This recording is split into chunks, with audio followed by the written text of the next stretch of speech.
Hello everyone, welcome back to Oliveboard. Myself Pooja और monthly compilation का second part आज हम discuss करने वाले हैं। मंथली कंपाइलेशन में फर्स्ट पार्ट हमने डिस्कस किया था about the important days, themes and MCQ. I hope आप लोगों ने वो सेशन देख लिया होगा, नहीं देखा है तो प्लेलिस्ट में जाइए और फरवरी मंथ के मंथली कंपाइलेशन को देख लेंगे। आज हम सेकंड पार्ट डिस्कस करने वाले हैं।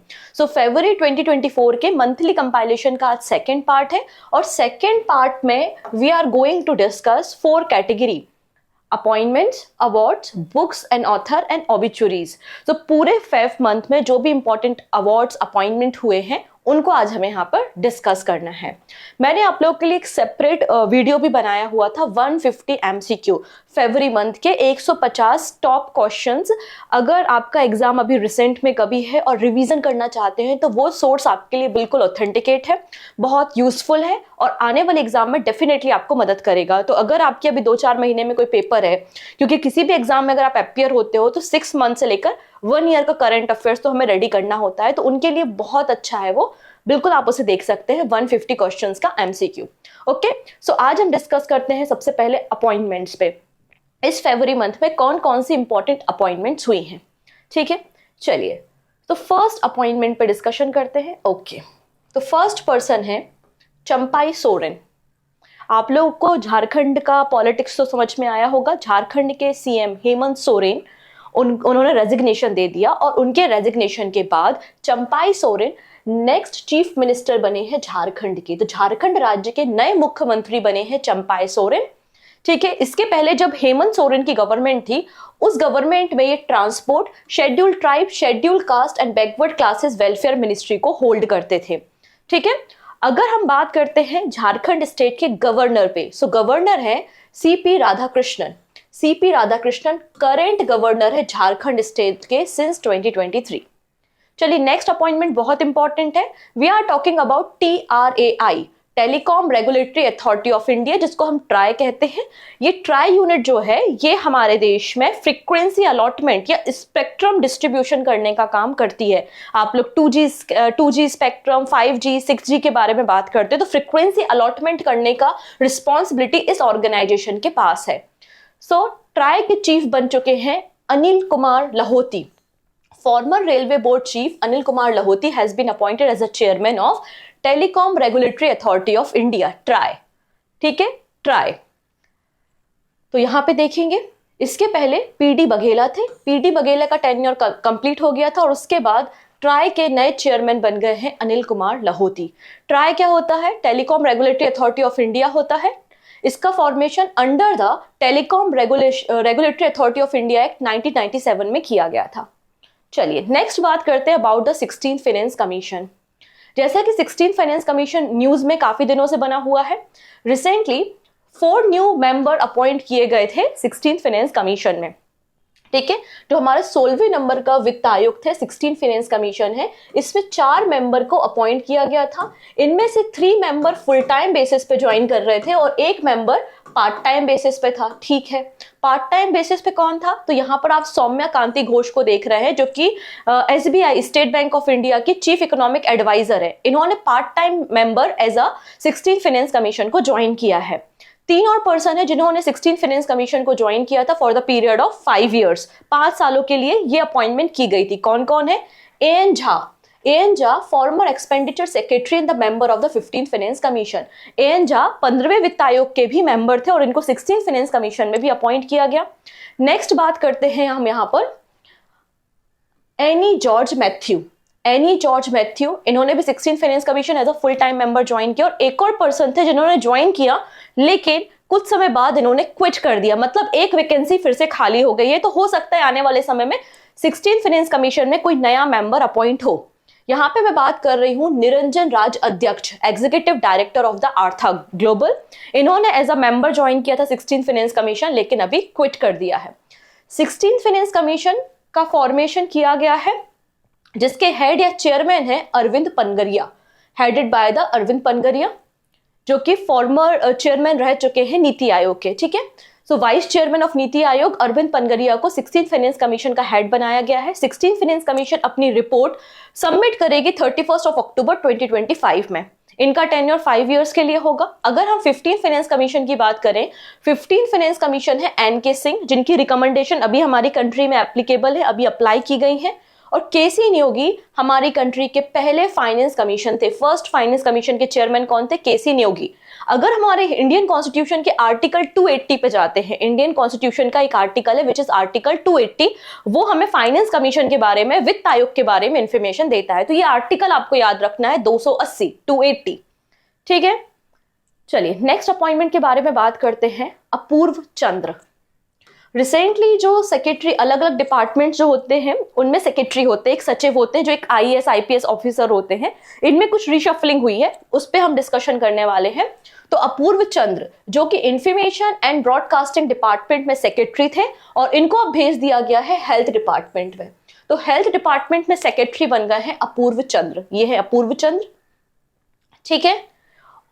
और यहां पे संजय जाजू, इन्होंने इंफॉर्मेशन एंड ब्रॉडकास्टिंग डिपार्टमेंट में एज अ सेक्रेटरी ज्वाइन किया है। एक और बहुत इंपॉर्टेंट अपॉइंटमेंट है विजय कुमार की। Vijay Kumar new head of the Inland Waterways Authority of India. आप लोगों को पता है कि गवर्नमेंट लगातार कोशिश कर रही है कि हम वाटरवेज के जरिए अपने ट्रांसपोर्टेशन को इनहांस करें, और यहाँ पे गवर्नमेंट का टारगेट है कि हम 5% 2030 तक 5% जो हमारा ट्रांसपोर्टेशन होता है वो हम अपनी कार्गो से करें, मतलब आपके वाटरवेज की मदद से करें, राइट। तो इसलिए ये बॉडी अपने आप में इंपॉर्टेंट हो जाती है। Inland waterway authority of India के हेड बने हैं विजय कुमार, ठीक है। नेक्स्ट बात करते, अगली अपॉइंटमेंट हुई है Sanjay Mudalikar. Appointment committee of cabinet ने रिसेंटली संजय मुदलीकर को बैंक ऑफ बड़ौदा का एग्जीक्यूटिव डायरेक्टर बनाया है। इसके पहले ये इंडियन ओवरसीज बैंक में एग्जीक्यूटिव डायरेक्टर काम कर रहे थे। इनका टेन्योर 2025 31 दिसंबर 2025 तक इनका टेन्योर रहने वाला है। तो बैंक ऑफ बड़ौदा में एग्जीक्यूटिव डायरेक्टर बन गए हैं। नेक्स्ट अपॉइंटमेंट है बीसीसीआई, ठीक है। बीसीसीआई के सेक्रेटरी बने हैं जय शाह। अगेन इनकी रीअपॉइंटमेंट हुई है बेसिकली।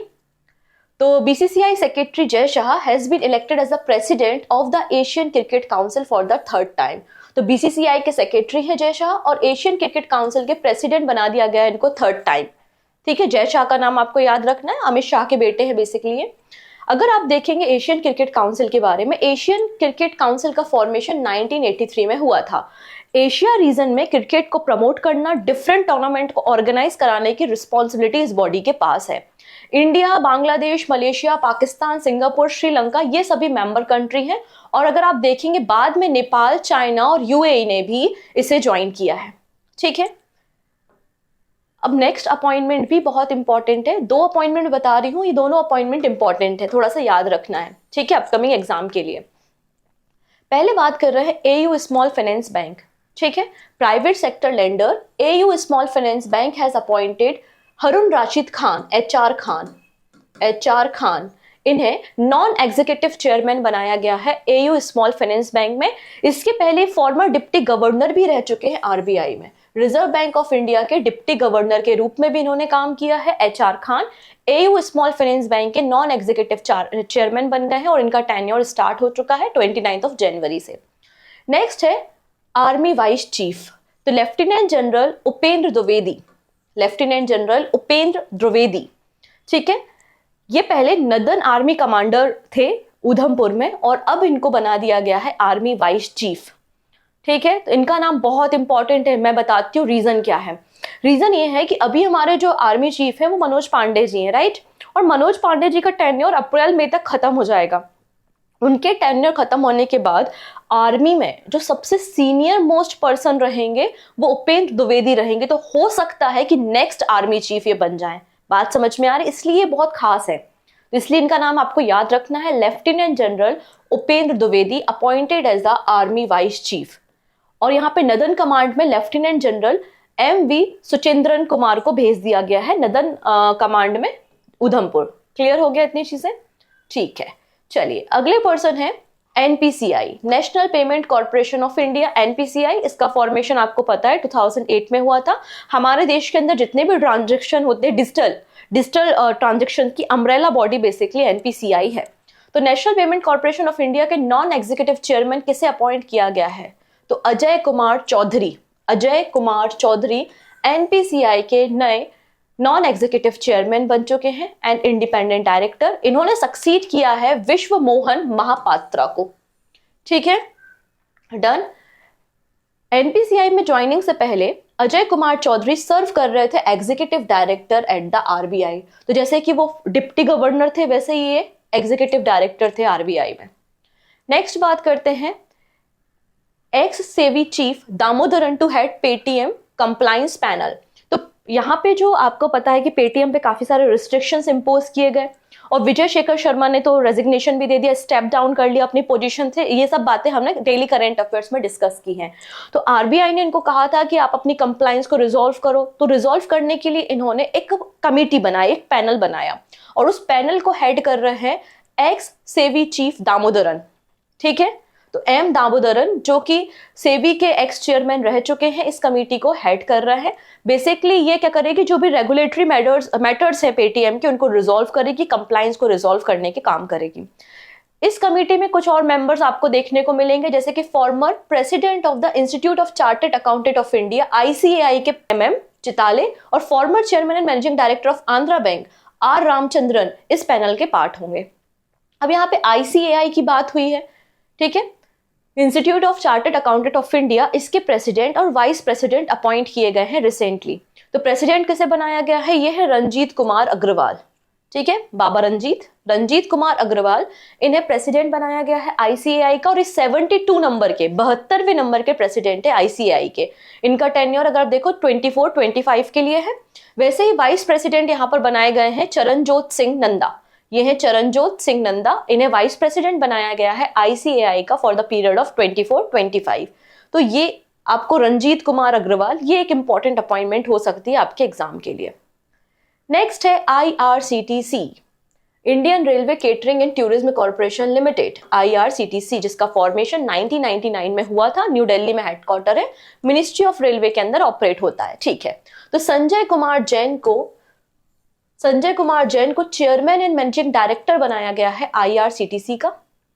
ये भी एक इंपॉर्टेंट अपॉइंटमेंट है, इनका नाम भी याद रखना है। अपॉइंटमेंट है केबीएस मनियन, ये है केबीएस मनियन, जिन्हें जेएमडी बनाया गया है कोटक महिंद्रा बैंक का, मतलब joint managing director Kotak Mahindra bank में कौन बन गए हैं, केबीएस मनियन बन गए हैं। अब आपको कोटक महिंद्रा बैंक के सीईओ का नाम याद रखना, ये एक इंपॉर्टेंट अपॉइंटमेंट है।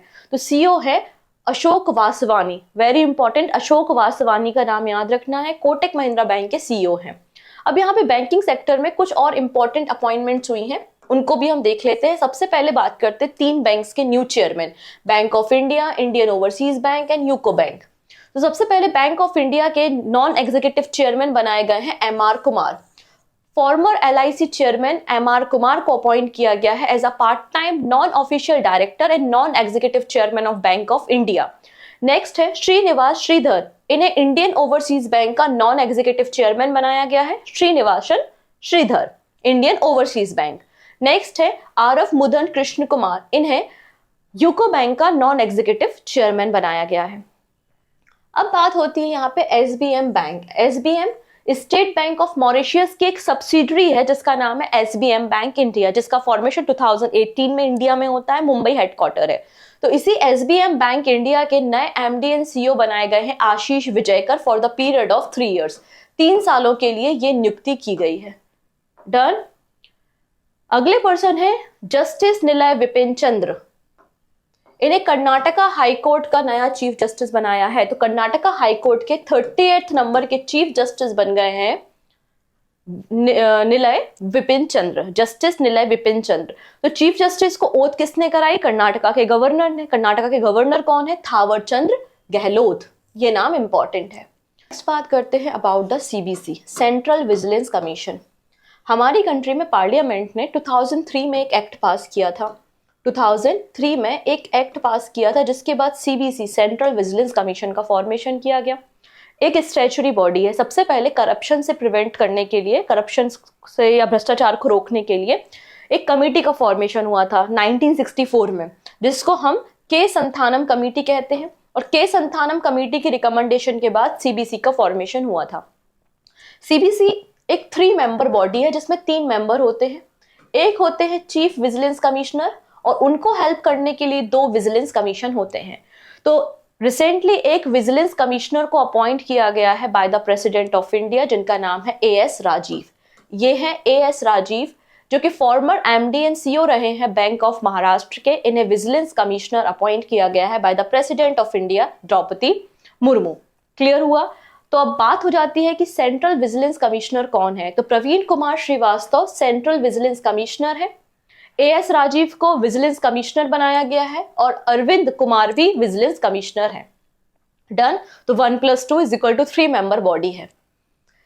नेक्स्ट अपॉइंटमेंट के बारे में बात करते हैं। इनका नाम है दलजीत सिंह चौधरी और इन्हें न्यू डायरेक्टर जनरल बनाया गया है एनएसजी का।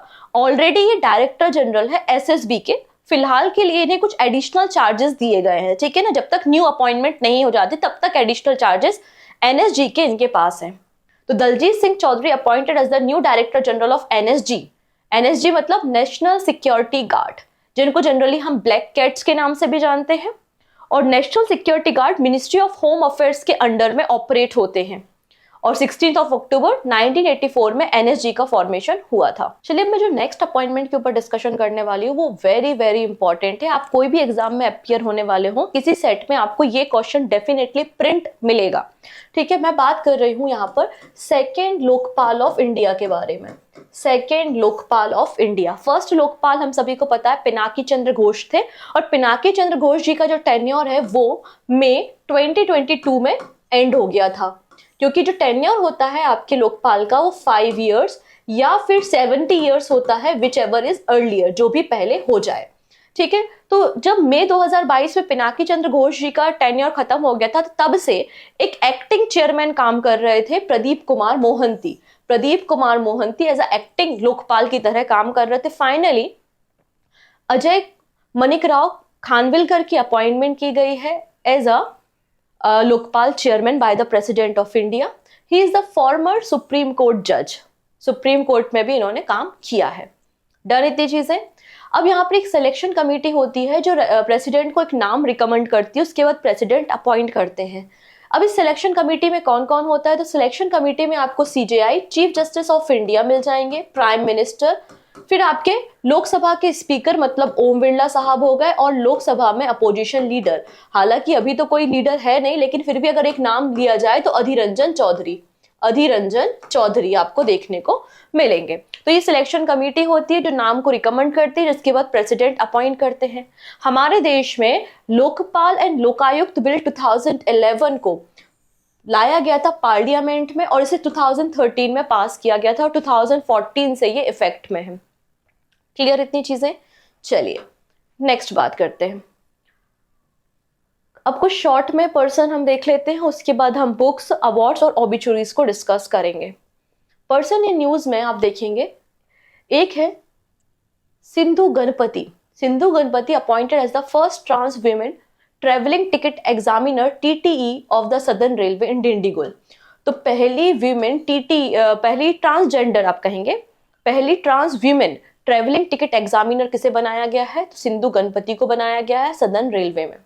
नेक्स्ट है कैटरीना कैफ। इन्हें ब्रांड एम्बेसडर बनाया गया है चेन्नई सुपर किंग्स का। अपकमिंग जो आईपीएल हमारा स्टार्ट होने वाला है उसके लिए चेन्नई सुपर किंग का ब्रांड एम्बेसडर बनाई गई है कैटरीना कैफ। नेक्स्ट है एसबीआई कैपिटल मार्केट के एमडी एंड सीईओ अपॉइंट हुए हैं वीरेंद्र बंसल। तो बंसल साहब पहुंच गए हैं एसबीआई कैपिटल मार्केट में। वहीं रवि कुमार झा, ये इंपॉर्टेंट अपॉइंटमेंट है, रवि कुमार झा, इन्हें एमडी और सीईओ बनाया गया है एलआईसी म्यूचुअल फंड का। डन।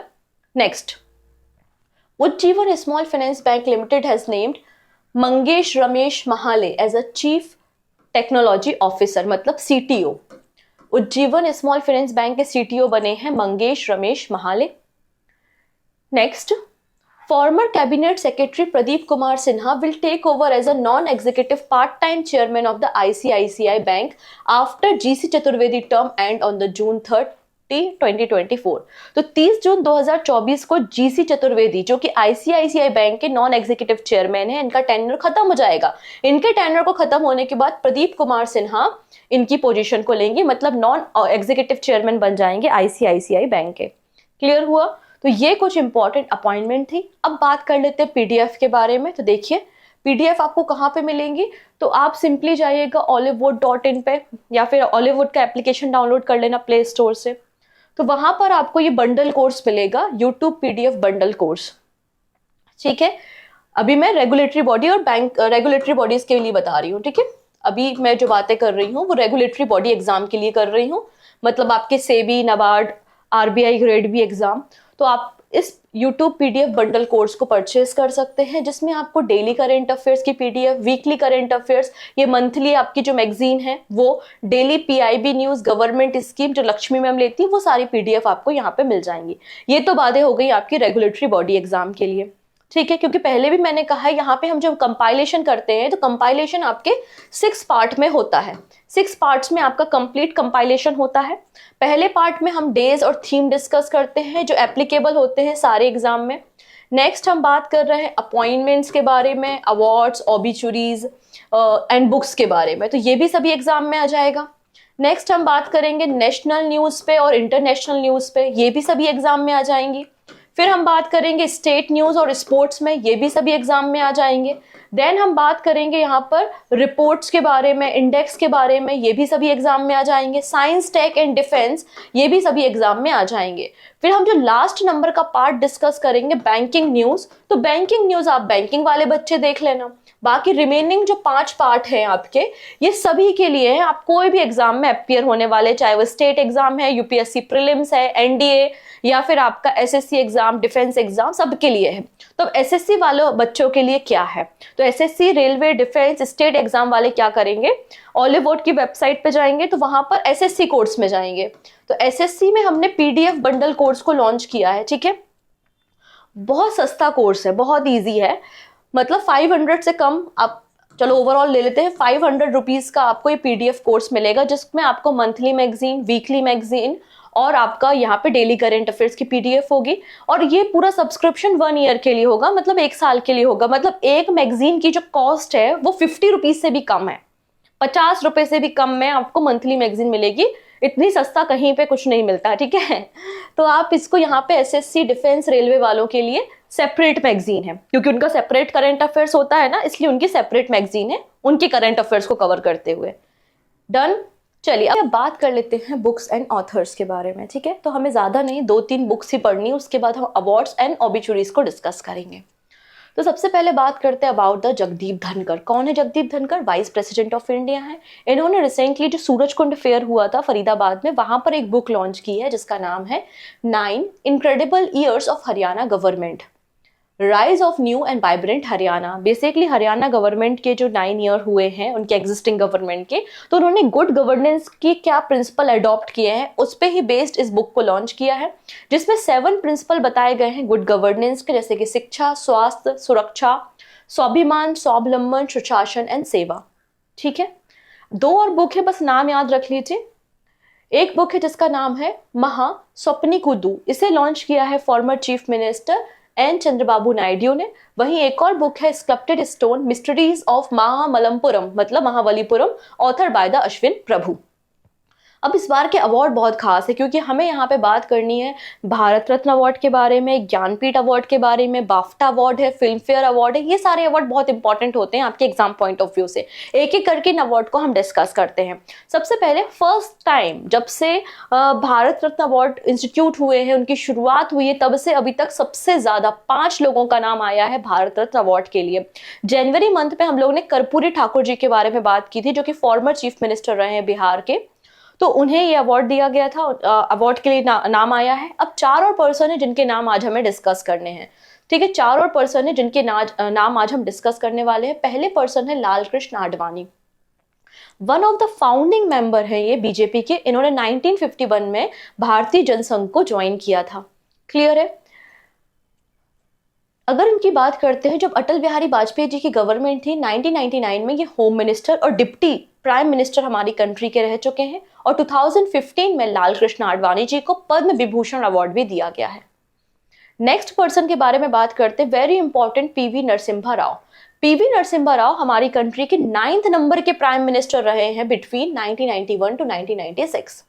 ठीक है, जब भी हम इकोनॉमी पढ़ते हैं तो हम एक एलपीजी मॉडल के बारे में जरूर बात करते हैं। तो हमारी कंट्री में जो लिबरलाइजेशन आया है उसके लिए जाना किसे जाता है, पीवी नरसिम्हा राव को जाना जाता है। इसके अलावा आज हम पंचायतों के बारे में या फिर लोकल गवर्नमेंट बॉडीज के बारे में बात करते हैं, मतलब हम 73rd एंड 74th नंबर के कॉन्स्टिट्यूशनल अमेंडमेंट पे डिस्कशन करते हैं। तो 73वें और 74वें नंबर का संविधान संशोधन भी पीवी नरसिम्हा राव जी के समय हुआ था। इजराइल के साथ हमारे डिप्लोमेटिक रिलेशन भी पीवी नरसिम्हा राव जी के समय ही स्टार्ट हुए थे। इसके अलावा इन्होंने एक बहुत ही फेमस तेलुगु नॉवल है जिसका नाम है वेई पदगलु, इसको हिंदी में ट्रांसलेट किया है और नाम है इसका सहस्त्रफान। अगले पर्सन के बारे में बात करते हैं, Chaudhary Charan Singh. Chaudhary Charan Singh ji former CM of UP and the former prime minister of India रहे हैं 1979 से 1980 के बीच में। इन्हें बेसिकली फार्मर्स लॉ के लिए या फिर फार्मर रिफॉर्म के लिए जाना जाता है। इनके ही इनिशिएटिव से लैंड होल्डिंग एक्ट 1960 को पास किया गया था, इसलिए चौधरी चरण सिंह जी की बर्थ एनिवर्सरी मतलब 23 दिसंबर को हम किसान दिवस के रूप में सेलिब्रेट करते हैं। नेक्स्ट पर्सन है father of green revolution MS Swaminathan, ठीक है, जिन्होंने as a member of parliament Rajya Sabha में सर्व किया है 2007 to 2013। He was the director general of Indian council of agriculture research from 1972 to 1979। Swaminathan ji director general of international rice research institute Philippines में भी director general रहे हैं 1982 में। ये एक ऐसे पर्सन है जिन्हें पद्मश्री, पद्म भूषण, पद्म विभूषण दिया जा चुका है और अब भारत रत्न भी दिया जा रहा है। आप देख सकते हैं कई सारे अवार्ड्स इनको मिले हैं, जैसे कि इंटरनेशनल अवार्ड्स में Ramon Magsaysay award, Albert Einstein award, world food prize, Mahatma Gandhi prize of UNESCO, फिर SS Bhatnagar award, Padmashri 1967, Padma Vibhushan and Padma Bhushan, Padma Vibhushan 1989 में, पद्म भूषण 1972 में, ठीक है। लाल बहादुर शास्त्री नेशनल अवार्ड भी इन्हें दिया जा चुका है। तो आपको एमएस स्वामीनाथन जी का नाम किसी पेपर में जरूर आएगा, कुछ भी पूछा जा सकता है इनके बारे में, तो इनकी बायोग्राफी एक बार देख के जाइएगा, ठीक है, क्योंकि आपको पता है जनवरी में मतलब दिसंबर में ही इनकी डेथ हुई थी, ठीक है, बहुत रिसेंट में इनकी डेथ हुई थी। अब बात कर लेते हैं हम ज्ञानपीठ अवार्ड के बारे में। तो 58 नंबर के ज्ञानपीठ अवार्ड रिसेंटली अनाउंस किए गए हैं और दो पर्सन का नाम यहाँ पे अनाउंस हुआ है, एक तो गुलजार साहब है और एक है राम भद्राचार्य, ठीक है। अगर पहले हम गुलजार साहब की बात करते हैं तो इनका एक्चुअल नाम है संपूर्ण सिंह कालरा, जिन्हें हम गुलजार के नाम से जानते हैं, और इन्हें 58 नंबर का ज्ञानपीठ अवार्ड दिया जाएगा उर्दू के लिए, उर्दू भाषा में पोएट या कविताएं लिखने के लिए इन्हें अवार्ड दिया जाएगा। इसके पहले साहित्य अकादमी अवार्ड फॉर उर्दू 2002 में, Dada Saheb Phalke award in 2013 and Padma Bhushan award 2004 में दिया जा चुका है। आप लोग ने एक मूवी जरूर देखी होगी स्लम डॉग मिलेनियर, उसका जो सॉन्ग है जय हो, तो जय हो सॉन्ग जिसे ऑस्कर अवार्ड भी दिया था और ग्रेमी अवार्ड में भी इंट्रोड्यूस की गई थी, वो इनका ही है। नेक्स्ट बात करते हैं Ram Bhadracharya is one of the 4 Jagat Guru of the Ramanand sect, और जगत गुरु की पोजीशन पे आप देखेंगे 1982 से है। इनका एक्चुअल नाम गिरधर मिश्र है और 2015 में गवर्नमेंट ऑफ इंडिया ने इन्हें पद्म विभूषण अवार्ड भी दिया था। He is the founder and the head of the Tulsi Peeth in the Chitrakoot, okay. तो बेसिकली अगर हम बात करते हैं अबाउट द ज्ञानपीठ अवार्ड, तो ज्ञानपीठ अवार्ड 1961 में शुरू किए गए थे। हमारे जो 8 नंबर के शेड्यूल में 22 लैंग्वेजेस है, ठीक है, उन सारी भाषाओं में अगर आप कविताएं लिखते हैं, पोएट करते हैं इंक्लूडिंग इंग्लिश, तो आपको ज्ञानपीठ अवार्ड दिया जाता है।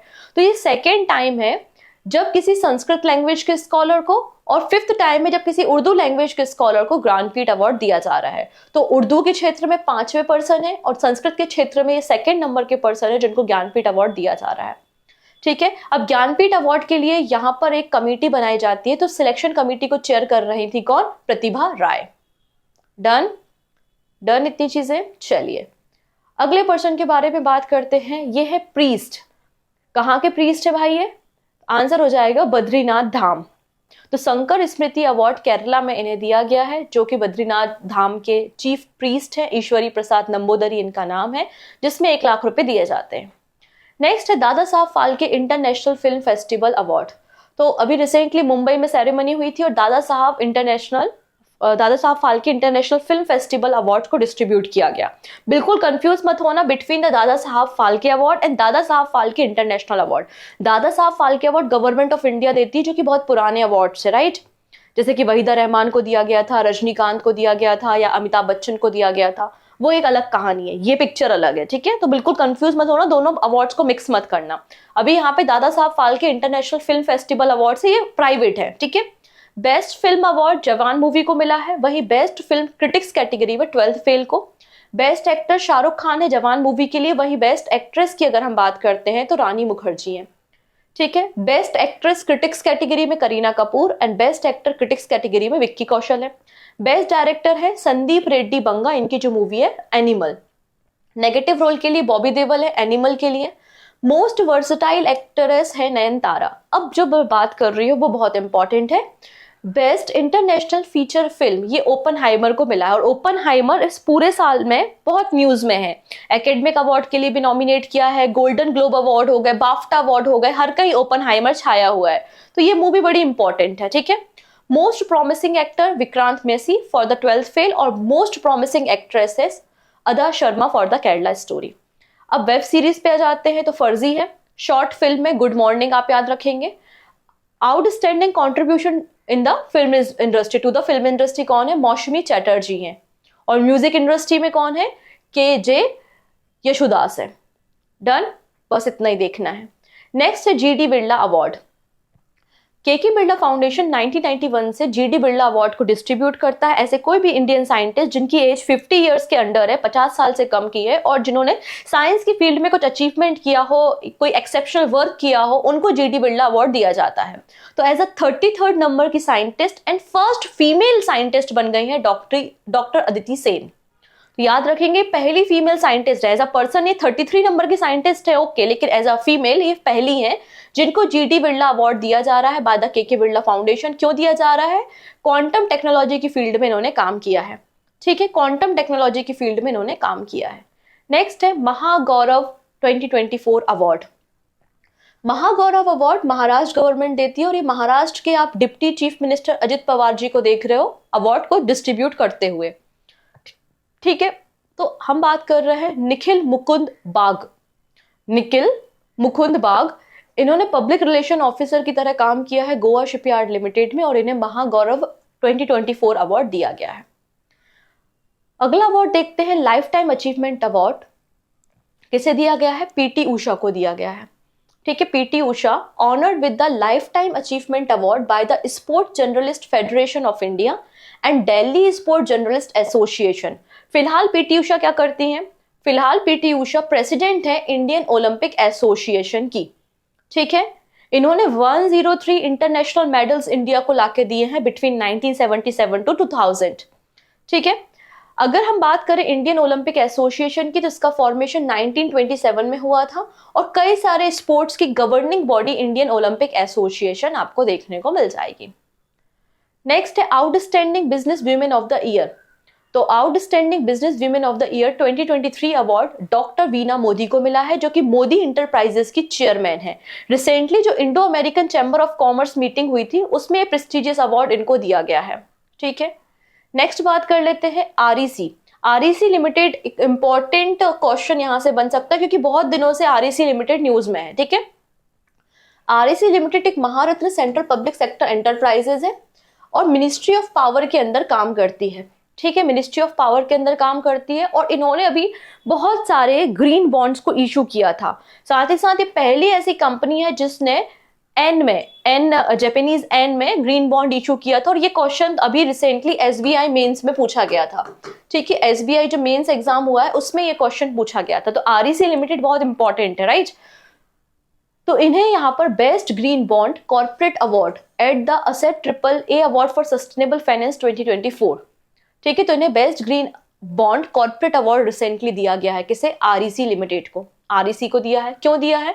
क्योंकि उन्होंने $750 मिलियन के ग्रीन बॉन्ड्स को अप्रैल 2023 में इशू किया था।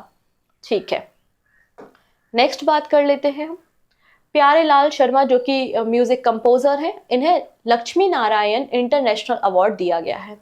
ठीक है, और इनका बहुत ही फेमस सॉन्ग है माय नेम इज लखन। तो प्यारे लाल शर्मा जी, इन्हें लक्ष्मी नारायण इंटरनेशनल अवार्ड दिया है। 33 नंबर का एडिशन है। सिंस 1992 इन अवार्ड को प्रेजेंट किया जा रहा है। अब बात कर लेते हैं हमारी कंट्री के जेवलिन थ्रोअर, मतलब भाला फेंक से संबंधित है, Neeraj Chopra. Was honoured by the Swiss tourism with a plaque at the Jungfraujoch ice palace. तो बेसिकली एक प्लाक या एक पट्टिका इनके नाम की यहाँ पर आइस पैलेस में लगाई गई है, कई सारे प्लेयर्स का प्लाक या उनके नाम वहां पर लिखे हुए हैं, जैसे कि आप टेनिस प्लेयर रोजर फेडरर का नाम भी वहां पर देख पाएंगे। अगर हम नीरज चोपड़ा जी की बात करते हैं तो इनको जाना जाता है जेवलिन थ्रो के लिए, और इन्होंने 2020 के टोक्यो ओलंपिक्स में गोल्ड मेडल लाके दिया था। इनका बेस्ट थ्रो था 87.58 मीटर का। नेक्स्ट है WHO Nelson Mandela award for the health promotion. तो every year Nelson Mandela award दिया जाता है WHO के द्वारा, वर्ल्ड हेल्थ ऑर्गेनाइजेशन सिंस 2019। कोई भी इंडिविजुअल, इंस्टीट्यूट या ऑर्गेनाइजेशन जो हेल्थ सेक्टर में हेल्थ को प्रमोट करता है उसे अवार्ड दिया जाता है। इस साल ये अवार्ड किसे दिया गया है? तो आंसर हो जाएगा national institute of mental health and the neurosciences. ठीक है। Next KPP Nambiar award. तो institute of electrical and electronics engineers Kerala के द्वारा KPP नमियार अवार्ड डिस्ट्रीब्यूट किए गए हैं, और ये अवार्ड किसे दिया गया है? इसरो के चेयरमैन डॉक्टर S सोमनाथ को दिया गया है। क्यों दिया गया है? इनकी सक्सेस के लिए, चंद्रयान 3 मिशन के लिए। इसके अलावा अगर आप देखेंगे, जो हमारा GSLV Mark 3 के प्रोजेक्ट डायरेक्टर रहे हैं और PSLV के प्रोजेक्ट जो है उसके प्रोजेक्ट मैनेजर रहे हैं, इसलिए उन्हें अवार्ड दिया गया है। नेक्स्ट है विशिष्ट सेवा मेडल। अब यहाँ पे हम बात करने वाले हैं हवलदार वरिंदर सिंह के बारे में। प्रेसिडेंट द्रौपदी मुर्मू ने रिसेंटली इन्हें विशिष्ट सेवा मेडल दिया है। ये सिख रेजिमेंट से बिलोंग करते हैं। ठीक है, ठीक है। हवलदार वरिंदर सिंह क्यों दिया गया है? क्योंकि इन्होंने ये ऑक्टोकॉप्टर बनाया है, मल्टीपर्पज ऑक्टोकॉप्टर के डेवलपमेंट के लिए इंडियन आर्मी जिसका इस्तेमाल करे, इसे तैयार किया गया है। बेसिकली ऑक्टोकॉप्टर क्या करेगा? एक तो सर्विलांस रखने का काम करेगा, निगरानी तो रखेगा ही, इसके अलावा ग्रेनेड को ड्रॉप कर सकता है। ये AK-47 और लॉजिस्टिक ऑपरेशंस को भी परफॉर्म करने में कैपेबल है। ठीक है, इसलिए इन्हें विशिष्ट सेवा मेडल द्रौपदी मुर्मू जी के द्वारा दिया गया है। अब बात कर लेते हैं हम नेशनल फिल्म अवार्ड्स के बारे में। ठीक है, अब अपकमिंग ईयर में, मतलब इस साल आप देखेंगे 70th नंबर के नेशनल फिल्म अवार्ड दिए जाएंगे। यहाँ पर कुछ चेंजेस किए गए हैं। जो नेशनल फिल्म अवार्ड्स के नाम होते हैं उन नामों में चेंजेस किया गया है। जैसे कि एक अवार्ड होता है Indira Gandhi award for the best debut film of a director. इस अवार्ड को 1980 में इंट्रोड्यूस किया गया था, इंदिरा गांधी जी के नाम पर बेस्ड है। तो यहाँ पे इंदिरा जी का नाम ड्रॉप कर दिया है और अब इस अवार्ड का नया नाम होगा best debut film of a director. ठीक है, जिसमें 3 लाख रुपए प्राइज मनी होती है। अगला नाम है नरगिस दत्त जी का। तो एक अवार्ड दिया जाता था Nargis Dutt award for the best feature film. तो इसमें भी नरगिस दत्त जी का नाम ड्रॉप करके एक नई कैटेगरी अवार्ड की बनाई है, मतलब नया नाम इंट्रोड्यूस किया है, best feature film promoting national social and environmental values. ठीक है, इन अवार्ड को 1965 में शुरू किया गया था। यहाँ पे डायरेक्टर और प्रोड्यूसर दोनों को 1.5 लाख रुपीज ईच प्रोवाइड किए जाते हैं। नेक्स्ट है दादा साहब फाल्के अवार्ड। इसमें भी जो प्राइज मनी दी जाती है वो इंक्रीज कर दी है, 10 लाख रुपीज से बढ़ाकर 15 लाख रुपीज करने की बात यहाँ पे की गई है।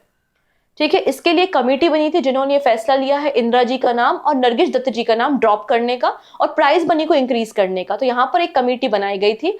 इस कमेटी में आप देखेंगे कमेटी के हेड थे नीरजा शेखर, जो कि एडिशनल सेक्रेटरी हैं इंफॉर्मेशन ब्रॉडकास्टिंग मिनिस्ट्री में। अब बात करते हैं नेशनल अवार्ड के बारे में। तो नेशनल फिल्म अवार्ड को 1954 में गवर्नमेंट ऑफ इंडिया ने शुरू किया था अक्रॉस द इंडिया। नेक्स्ट है 66 ग्रेमी अवार्ड। तो ग्रेमी अवार्ड म्यूजिक कैटेगरी में दिए जाते हैं। देखो ये दिख रहा है ना ग्रामोफोन, तो म्यूजिक कैटेगरी में ग्रेमी अवार्ड दिए जाते हैं, पहली चीज। तो रिसेंटली 66 नंबर के ग्रेमी अवार्ड डिस्ट्रीब्यूट किए गए हैं। सबसे पहले यहाँ पर देखेंगे इस बार इंडियंस का काफी ज्यादा आपको दबदबा देखने को मिला, क्योंकि जाकिर हुसैन जी का नाम यहाँ पर काफी बार आया है। देख लेते हैं। सबसे पहले बात कर रहे हैं टेलर स्विफ्ट के बारे में। इन्होंने ग्रेमी अवार्ड जीता है for album of the year. इनके एल्बम का नाम है मिडनाइट। तो एल्बम ऑफ द ईयर किसने जीता है? मिडनाइट। मिडनाइट किसका एल्बम है? टेलर स्विफ्ट का एल्बम है। और टेलर स्विफ्ट ने, यहां पर आप देखो कि पहली पर्सन है जिन्होंने 4 टाइम्स कैटेगरी में अवार्ड को जीता है। ठीक है, तो टेलर स्विफ्ट का नाम याद रखना है। अब यहाँ पे हम पहले एक और नाम देख लेते हैं, मिले साइरस। इनको फर्स्ट एवर ग्रेमी अवार्ड मिला है बेस्ट पॉप सोलो परफॉर्मेंस के लिए। तो बेस्ट पॉप सोलो परफॉर्मेंस के लिए मिले साइरस को अवार्ड दिया गया है और इनका जो परफॉर्मेंस या इनका जो टाइटल था एल्बम का वो फ्लावर्स है। सॉन्ग ऑफ द ईयर किसे दिया है? तो बिली इलिश को दिया गया है what was I made for के लिए। अब आते हैं हम वापस जाकिर हुसैन पे। तो देखो एक शक्ति फ्यूजन म्यूजिक ग्रुप है, इस शक्ति ग्रुप में शंकर महादेवन भी हैं, जाकिर हुसैन भी हैं। तो इनका जो एल्बम है दिस मूवमेंट, एल्बम का नाम क्या है, दिस मूवमेंट, इसके लिए ने best global music album award दिया है। तो कंफ्यूज मत होना, album of the year midnight है और बेस्ट ग्लोबल म्यूजिक एल्बम कौन सा है, दिस मूवमेंट है। ठीक है, शक्ति फ्यूजन ग्रुप का ये आपका एल्बम है। नेक्स्ट है बेस्ट ग्लोबल म्यूजिक परफॉर्मेंस, ये अवार्ड पेस्तो के लिए दिया गया है और इस पेस्तो ग्रुप में आप देखोगे जाकिर हुसैन भी इंक्लूड थे। बेस्ट कंटेम्पररी इंस्ट्रूमेंटल एल्बम, ये अवार्ड एज वी स्पीक को दिया गया है और इसमें भी जाकिर हुसैन और राकेश चौरसिया जी इंक्लूड थे। ठीक है, तो आप हमें कमेंट करके बताओगे कि राकेश चौरसिया जी का रिलेशन किस इंस्ट्रूमेंट से है, मतलब कौन सा इंस्ट्रूमेंट प्ले करते हैं। मैं यहाँ पे कुछ ऑप्शंस आपको दे सकती हूँ, जैसे कि सितार, वीणा, फ्लूट या फिर तबला। ठीक है, ये आप हमें बताओगे राकेश चौरसिया जी के बारे में। डन। आर्ट एंड कल्चर का ये क्वेश्चन बहुत शानदार सा बन सकता है। ओके, नेक्स्ट है जीवन रक्षक पदक। तो रिसेंटली प्रेसिडेंट ऑफ इंडिया ने जीवन रक्षक पदक एक रेलवे प्रोटेक्शन स्पेशल फोर्स के कांस्टेबल शशिकांत कुमार को दिया है फॉर द ईयर 2023, क्योंकि इन्होंने एक फीमेल की जान बचाई थी। ठीक है, नेक्स्ट है first Peyjal Survekshan award to be conferred by the president on the 5th of March। तो पहली बार पेयजल सर्वेक्षण अवार्ड 5 मार्च को डिस्ट्रीब्यूट किए जाएंगे bye the president of India. इस बात का announcement ministry of housing and urban affairs ने किया है। इसमें 130 अवार्ड्स को डिस्ट्रीब्यूट किया जाएगा अलग अलग कैटेगरीज में। जैसे अगर कैटेगरी देखोगे तो best water body, sustainability champion, rescue champion, ठीक है, water quality, city saturation and prestigious AMRUT 2.0 rotating trophy of the year award दिया जाएगा। ठीक है, अमृत जो योजना है इसकी शुरुआत 2015 में हुई थी। नेक्स्ट अगेन आरईसी लिमिटेड आ गया है। REC received innovative technology development award eight IIT Madras CSR summit. तो यहाँ पे building India 2047 technology for better tomorrow एक समिट हुआ था जिसमें innovative technology development award REC limited को मिला है। क्यों मिला है? क्योंकि इन्होंने जो आईआईटी मद्रास है ना, आईआईटी मद्रास के रूफटॉप पे 2 मेगावाट का सोलर पैनल इंस्टॉल किया था और ये पैनल बेसिकली इलेक्ट्रिसिटी सप्लाई करता है आईआईटी मद्रास को, जिससे कार्बन फुटप्रिंट भी रिड्यूस होते हैं। इसलिए आरईसी लिमिटेड को यहाँ पर इनोवेटिव टेक्नोलॉजी डेवलपमेंट अवार्ड दिया गया। अब बात कर लेते हैं यूएई गवर्नमेंट के द्वारा दिया जाने वाला एक award. India has secured the prestigious 9th GOV tech prize for its pioneering endeavour in the artificial intelligence powered government services at the world government summit 2024। So world government summit में हर साल UAE की government के द्वारा एक award दिए जाते हैं। बेसिकली कोई गवर्नमेंट आर्टिफिशियल इंटेलिजेंस का इस्तेमाल किस तरीके से अपनी स्कीम्स को रन करने के लिए कर रही है। तो यहाँ पर आप देखेंगे एआई पावर्ड गवर्नमेंट सर्विसेज के लिए इंडिया को ये अवार्ड दिया है। ठीक है, तो annual award instituted by the government of UAE and is presented to the government entity, central or local, worldwide to recognize creative and innovative solution। यहाँ पर मिनिस्ट्री ऑफ रोड ट्रांसपोर्ट और हाईवे गवर्नमेंट ऑफ इंडिया का एक project बहुत news में था जिसका नाम है आई रस्ते। आई रस्ते का फुल फॉर्म क्या है? Intelligent solution for road safety through technology and engineering है। इस प्रोग्राम में ना basically ministry of road and transport ने क्या किया, एआई का इस्तेमाल किया, जिससे हमारा टारगेट है कि हम 50% तक रोड एक्सीडेंट्स को रिड्यूस कर सके। तो इस टेक्नोलॉजी के कारण स्पेशली यहाँ पे स्पेशल मेंशन किया गया, इंडियन गवर्नमेंट को ये अवार्ड दिया है। ठीक है, इस टेक्नोलॉजी को तैयार किसने किया था? तो I hub foundation, IIIT Hyderabad, हमारा department of science and technology, इन लोगों ने मिलकर इस आई रस्ते प्रोग्राम को तैयार किया था। ठीक है, अब बात कर लेते हैं wild life photographer of the year people's choice category. ठीक है, अब देखो दो कैटेगरी में जनरली अवार्ड होते हैं। एक होता है जो कमेटी फॉर्म होती है और कमेटी जो पैनल बैठता है, जजेस होते हैं, अपने अकॉर्डिंगली अवार्ड देते हैं। एक होता है पीपल चॉइस अवार्ड, जहां पे इमेजेस को आपने छोड़ दिया पब्लिक ओपिनियन के लिए, पब्लिक वोट करेगी और पब्लिक के आधार पे आपको यहाँ पे वोटिंग करके अवार्ड दिए जाएंगे। तो पीपल चॉइस कैटेगरी में wild life photographer of the year award दिया गया है नीमा सरीखानी को, और इन्होंने इस पिक्चर को क्लिक किया है। इस पिक्चर का नाम है आइस बेड, जिसमें आपको एक पोलर बियर दिखाई दे रहा है, वो बढ़िया बिंदास होके सो रहा है आइसबर्ग में।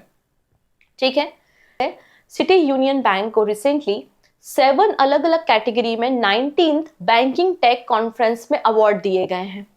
ठीक है, इंडियन बैंक एसोसिएशन इस इवेंट को ऑर्गेनाइज करती है और ये 19th नंबर का एडिशन था। 19th banking technology conference expo था, जिसमें सिटी यूनियन बैंक को 7 अलग अलग अवार्ड्स मिले हैं under the leadership of doctor N कम्माकोडी।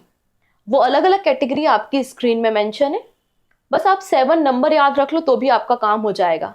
वहीं अगर हम साउथ इंडियन बैंक के बारे में बात करें तो इन्हें बेस्ट टेक्नोलॉजी अवार्ड दिया गया है। तो बेस्ट टेक्नोलॉजी अवार्ड किसे मिला है? तो साउथ इंडियन बैंक को यहां पर दिया गया है। मुंबई में अवार्ड दिए गए थे, 2015 में इन अवार्ड की शुरुआत हुई थी। नेक्स्ट है Shashi Tharoor, honoured with the France highest civilian award. तो शशि थरूर जी जो कि कांग्रेस के एक लीडर हैं, एमपी हैं तिरुवनंतपुरम से, और इन्होंने जो इंडिया और फ्रांस के रिलेशंस को इंप्रूव करने ग्लोबल पीस के डायरेक्शन में काम किया है, इसलिए इन्हें फ्रांस का हाईएस्ट सिविलियन अवार्ड चेवलियर दी ला लीजन दी ऑनर अवार्ड दिया गया है। ठीक है, इन अवार्ड की शुरुआत 1802 में नेपोलियन बोनापार्ट ने की थी। डन। नेक्स्ट है annual traveller review awards 2024। Basically आपको पता है हमारे देश में टूरिज्म को प्रमोट किया जा रहा है, स्टेट के अंदर ही बहुत सारे लोग यहाँ वहाँ घूमने जाते हैं, तो उनके ओपिनियन के हिसाब से और booking.com जो कि एक पॉपुलर ऑनलाइन ट्रेवल एजेंसी है, उनका अपना एक डेटा रिवील हुआ है। 12th नंबर की एनुअल ट्रेवलर रिव्यू अवार्ड यहाँ पे इसी रैंकिंग या इसी रिव्यू के आधार पे दिए गए हैं। तो हिमाचल प्रदेश टॉप पर है, हिमाचल प्रदेश के बाद गोवा, गोवा के बाद केरला, राजस्थान और उत्तराखंड है। नेक्स्ट, अब बात कर लेते हैं under water photographer of the year के बारे में। इन्होंने एक वेल थी, उसका स्केलेटन था समुद्र में, उसकी पिक्चर क्लिक की थी। नाम है एलेक्स डॉब्सन, स्वीडन के फोटोग्राफर है और इन्हें under water photographer of the year 2024 का टाइटल दिया गया है। इनकी फोटोग्राफ जिसका नाम है वेल बोन्स। ठीक है, अब आ जाते हैं फाइनली बाफ्टा अवार्ड्स पे। ब्रिटिश एकेडमिक फिल्म अवार्ड जिन्हें हम बाफ्टा अवार्ड कहते हैं और 77th एडिशन के ये अवार्ड रिसेंटली डिस्ट्रीब्यूट किए गए हैं। ठीक है, सबसे बड़ा जो नाम यहाँ पर आया है वो है ओपनहाइमर। ठीक है, ओपनहाइमर, तो ओपनहाइमर के जो डायरेक्टर है उनका नाम है क्रिस्टोफर नोलन और इन्हें बेस्ट डायरेक्टर अवार्ड दिया गया है बाफ्टा में। और ओपनहाइमर मूवी के ही एक्टर है जिनका नाम है सिलियन मर्फी, इन्हें बेस्ट एक्टर अवार्ड दिया गया है। ईमा स्टोन, इन्हें बेस्ट एक्ट्रेस अवार्ड दिया गया है फॉर द पुअर थिंग। तो आप यहाँ पे एक लिस्ट देख सकते हैं, बेस्ट फिल्म ओपनहाइमर, डायरेक्टर भी इसी के है क्रिस्टोफर नोलन, एक्टर भी इन्हीं के है सिलियन मर्फी। अगर एक्ट्रेस की बात करें तो ईमा स्टोन है पुअर थिंग के लिए। Outstanding British film the zone of interest and documentary है 20 डेज इन मारियोपोल। बात समझ में आई? ठीक है, नाउ मूव करते हैं लास्ट सेगमेंट पे विच इज ऑबिचुरीज। कुछ ही पर्सन है जिनके बारे में हमें बात करनी है। सबसे पहले पर्सन है Rana Talwar, passed away recently. He was the first person from Asia to head a global bank. इन्होंने स्टैंडर्ड चार्टर्ड बैंक को हेड किया और पहले एशियन पर्सन है जिन्होंने किसी इंटरनेशनल या ग्लोबल बैंक को हेड किया था। राणा तलवार इनका नाम था। ही पास्ड अवे। नेक्स्ट है नमीबियन प्रेसिडेंट हैग गिनगोब, पास्ड अवे रिसेंटली। कैंसर का ट्रीटमेंट चल रहा था और अगर आप देखोगे तो नमीबिया के पहले प्राइम मिनिस्टर भी थे ये। अभी तो प्रेसिडेंट थे लेकिन इसके पहले प्राइम मिनिस्टर थे नमीबिया के। इनकी डेथ हो गई है। अगले पर्सन है Farooq Nazki. Farooq Nazki poet and Sahitya Akademi winner, die at the age of 83। तो कश्मीरी भाषा में, कश्मीर से थे और कश्मीरी में इन्होंने कई सारी पोएट लिखी हैं, कविताएं लिखी हैं और साहित्य अकादमी अवार्ड भी इनको मिला है। साथ ही साथ एक मीडिया एडवाइजर भी थे ये फारूक अब्दुल्ला, और ओमर अब्दुल्ला जब चीफ मिनिस्टर रहे हैं जम्मू के तब उनके मीडिया एडवाइजर भी थे फारूक नाज़िकी और ही पास्ड अवे। ठीक है, अगले प्रेसिडेंट है former Chile president Sebastian Pinera, died because of the helicopter crash. और इनका जो हेलीकॉप्टर क्रैश हुआ था वो लेक रेनको में हुआ था। तो लेक रेनको भी चिली में है, ये आपको याद रखना है। ठीक है, ही was the president 2 times, 2 bar president रहे हैं, 2010 to 2014 एंड 2018 to 2022। अगले पर्सन इंपॉर्टेंट है, इनका नाम पूछा जा सकता है एग्जाम में, केल्विन किप्टॉम। ठीक है, केल्विन किप्टॉम केन्या से थे और वर्ल्ड मैराथन रिकॉर्ड होल्डर है और रोड एक्सीडेंट में इनकी डेथ हो गई है। ओनली 24 ईयर्स के थे। इन्होंने शिकागो मैराथन में आप देखोगे 2 hours and 35 seconds में मैराथन कंप्लीट करके वर्ल्ड रिकॉर्ड बनाया था। अगली पर्सन है उषा किरण खान, इस तरीके के क्वेश्चन एसएससी पूछना ज्यादा प्रेफर करता है। मतलब one of the favourite question SSC के ऐसे होते हैं, क्योंकि जो इंपॉर्टेंट पर्सनालिटी हैं, स्पेशली जो आर्ट एंड कल्चर से हैं और उनकी डेथ हो गई है या वो न्यूज में है, तो ये क्वेश्चन वो बिल्कुल तुरंत से पिक कर लेता है एसएससी। ठीक है, तो हम बात कर रहे हैं हिंदी एंड मैथिली लिटरेचर उषा किरण खान के बारे में। ठीक है, उषा किरण खान जी ने कई सारी नोवेल्स लिखी हैं हिंदी एंड मैथिली लैंग्वेज में, और मैथिली लैंग्वेज आपको पता है बिहार स्टेट में बोली जाती है। ठीक है, इन्हें पद्मश्री अवार्ड भी दिया गया था 2015 में। 2015 में इन्हें पद्मश्री अवार्ड भी दिया गया था, इसको 15 कर लेंगे, एंड साहित्य अकादमी अवार्ड भी इन्हें मिल चुका है। ठीक है, Dattaji Rao Gaekwad, he passed away recently, और ये क्रिकेटर थे। India's oldest test cricketer and former captain Dattaji Rao Gaekwad passed away. ठीक है, इनका नाम आपको याद रखना है, क्रिकेट से एसोसिएटेड थे। नेक्स्ट पर्सन के बारे में बात करते हैं, Jain monk Shri Acharya Shri Vidyasagar ji Maharaj, he passed away recently at the age of 77 in Chandragiri. He was observing Sallekhana विधि से इन्होंने अपने समाधि को ग्रहण किया है। नेक्स्ट हम बात करने वाले हैं फली नरीमन के बारे में। फली नरीमन, इन्हें Bhishma Pitamah of Indian judiciary भी कहा जाता है, और सीनियर सुप्रीम कोर्ट के लॉयर रहे हैं Fali Nariman. He passed away recently. इसके अलावा इन्होंने as a additional solicitor general के रूप में काम किया है बिटवीन 1972 टू 1975। राज्यसभा के लिए भी नॉमिनेट किया गया था इनको 1999 से 2005 के बीच में, और इन्हें पद्म भूषण इन 1991 और पद्म विभूषण 2007 में दिया गया था। तो फली नरीमन का नाम याद रखना है, फली नरीमन। नेक्स्ट है farmer Maharashtra chief minister Manohar Joshi. Manohar Joshi ji Maharashtra के चीफ मिनिस्टर तो रहे हैं, इसके अलावा लोकसभा के भी स्पीकर रहे हैं, फॉर्मर लोकसभा स्पीकर भी रहे हैं। ही पास्ड अवे रिसेंटली, तो इनका नाम भी आपको याद रखना है। चलो नेक्स्ट बात कर लेते हैं Shafiq Rahman Barq, India's oldest MP and Samajwadi party leader, die at the 94। तो शफीक रहमान बर्ग, इनका रिलेशन समाजवादी पार्टी से था और इंडिया के ओल्डेस्ट मेंबर ऑफ पार्लियामेंट थे। इनकी भी डेथ हो गई। ये 4 टाइम एमएलए और 5 टाइम आप देखेंगे एमपी, मतलब मेंबर ऑफ पार्लियामेंट रहे हैं। और लास्ट में बात कर लेते हैं हम यहाँ पे पंकज उदास जी के बारे में। इनको सभी लोग जानते हैं, प्लेबैक सिंगर हैं, गजल, इनकी गजल बहुत फेमस है। और पंकज उदास जी, इनका भी रिसेंटली डेथ हो गई है, निधन हो गया है। ठीक है, तो ये कुछ पर्सन्स थे जो इम्पोर्टेंट थे, जिनके बारे में हमने डिस्कशन किया। तो आई होप आपको सारी बातें समझ में आई होंगी। पीडीएफ आपको बता ही दिया है मैंने कहाँ से आप इसे ले सकते हैं। सो मिलते हैं नेक्स्ट पार्ट में, जहाँ पर हम स्टेट, नेशनल, इंटरनेशनल न्यूज़ और स्पोर्ट्स कैटेगरी को डिस्कस करेंगे। सो जुड़े रहिए हमारे चैनल के साथ, और अगर सेशन पसंद आता है तो बिल्कुल आप शेयर कर सकते हैं अपने फ्रेंड्स के साथ। एंड मोर अपडेट के लिए आप टेलीग्राम भी ज्वाइन कर सकते हैं, डिस्क्रिप्शन में लिंक अवेलेबल है, या फिर सिंपली सर्च कीजिएगा current affairs with Pooja ma'am. So take care and bye bye.